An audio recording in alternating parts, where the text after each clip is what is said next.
by heart or anything. I'm watching Pat and Christy over here rocking out, singing along. That's fun. All right, universal being. There's actually a parenthesis, a little S of it at one point on this thing. Universal being. Being, because we're involved in this.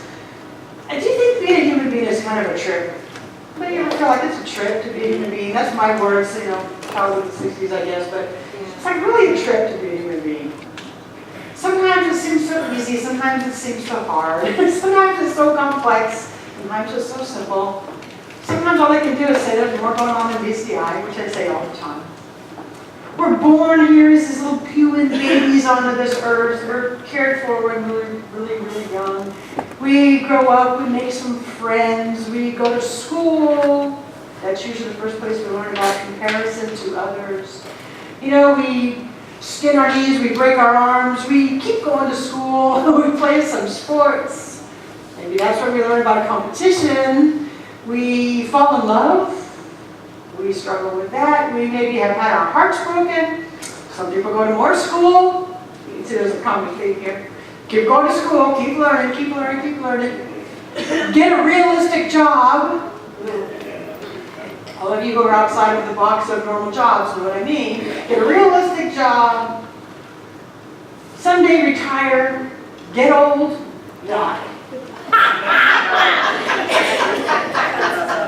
Wow, Sean, I thought you were supposed to inspire us. Yeah. All the while, things like relationships are hard, and financial difficulties are normal, and there's competition and not enough, and that's just the way life is. That's reality. Don't expect too much from life. All these messages are quite normalized. How often do you turn on the radio and hear songs that tell you relationships are hard? Lots of them. How often do you hear, maybe not that this is some of you at a certain age, but that realistic job thing? Certain things are not, realistic because you're never going to make any money. It's normal. Don't expect too much. These messages become very, very normalized as a human. Who remembers the bumper sticker, life's a bitch and then you die? Remember that bumper sticker? If you've never heard that bumper sticker, I don't know what it was, maybe in the 80s, a lot of people had it on, life's a bitch and then you die. Wow, what an affirmation. I find myself thinking, if life is such a bitch, maybe the parents can answer this. Why would anybody ever have children? Why would people bring children into this life that's such a bitch? Okay, so there's obviously more than that. But a lot of people still keep that mentality. They want to bring children in, oh, this is so joyful. But then there's this thing over here that says life is hard. Nobody's offended that I said that, right? No children in the room right now. That's the mindset running around. And maybe even some of us still have it way back here. Life's a bitch. Life's hard. Don't expect too much. Those messages get kind of stuck in us. For some people, life seems like something to endure rather than to enjoy. It's kind of backwards, but I look around and I hear and I listen and I take things in and I'm like, wow, people are so enduring life rather than enjoying life.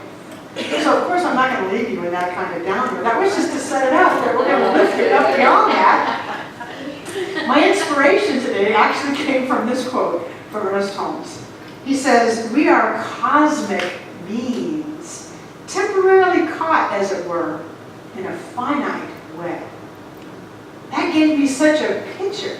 We are cosmic beings, temporarily caught, as it were, in a finite web. All that humanness, the finite, the part of us that does have a beginning and an end, we are caught, so to speak.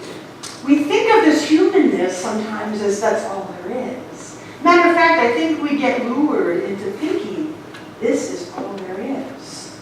Our attachment to earthly life and our anger at the passing called transition tells us that we get lured into thinking this is all of life that there is this physical human stuff. We're stuck in this net and we forget that there's so much more than being a mere human being. My first teacher, Dr. Peggy Bassett, used to say that a lot. We are not mere yes, but that mere human beings, as if we're put here to endure and struggle and be not much of anything. That idea, we're not just that. So I want us to move beyond the lure of thinking that those things that I mentioned about getting your heart broken, comparison and competition and getting the realistic job and then you die and all that stuff, that is certainly not all there is to life. Why would an almighty being, I ask myself all the time, why would an almighty being put us here to just have that kind of life? To struggle, to feel like we're caught in that web of this finite world. Well, there's more than that going on. We are more than we think we are. I know that everybody in this room, as I look around, has glimpses of going, yes, yes. I know that I am more than flesh and blood. I know that I am more than my descriptions. I know that I am more than my experiences. Every single person has had some glimpse of, yeah, I know I'm more than this. I want us to have it every day. I want us to not just have an occasional glimpse. I want us to know we are more than just a human here to struggle. We are these beautiful, universal beings with so much to offer. Our spiritual teaching puts a lot of emphasis on unique individualism. You are all each unique individuals. Beautiful. We all have gifts to express. And in addition, not but, and we are cosmic, universal beings who are more than our uniqueness. We are more than our comparisons. We are more than even the greatest things about us. So think of something that you know, that's my gift to the world. You got one? You're more than that.